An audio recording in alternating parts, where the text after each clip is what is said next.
এই নিয়ে তৃতীয়বার মুখোমুখি, একটাই ড্র, একটাই বাংলাদেশের।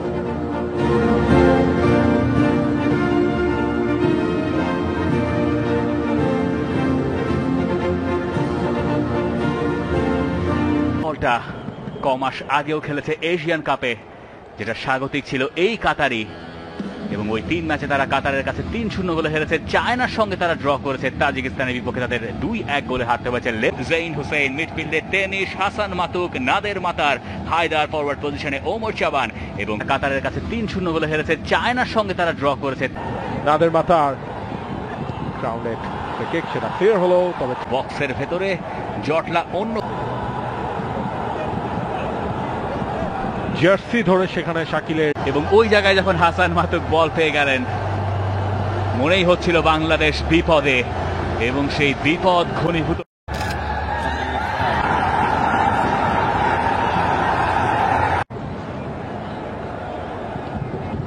জাইন ক্রসটাও এসছে এবং ভালো সুযোগ, দ্বিতীয় গোল বাংলাদেশের জালে, এবং এবার গোলটা করলেন নাদের মাতার। বাংলাদেশ শুরুতে গোল খেয়েছিল, বাংলাদেশ শেষ দিকে এসেও আরেক গোল হজম করলো। ফার্স্ট হাফের শুরু আর শেষ।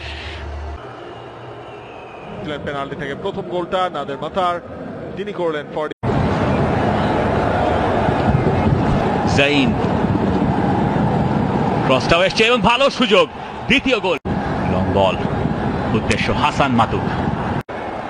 এখনো বলের কন্ট্রোল, ডারউইশ, সেখান থেকে হাসান মাতুক, শটটা তিনি করবেন। হাসান মাতুকের শট, হাসান মাতুকের হ্যাটট্রিক, নিজের ক্যারিয়ারের শেষ ম্যাচে এসে হাসান মাতুকের হ্যাটট্রিক। What a and!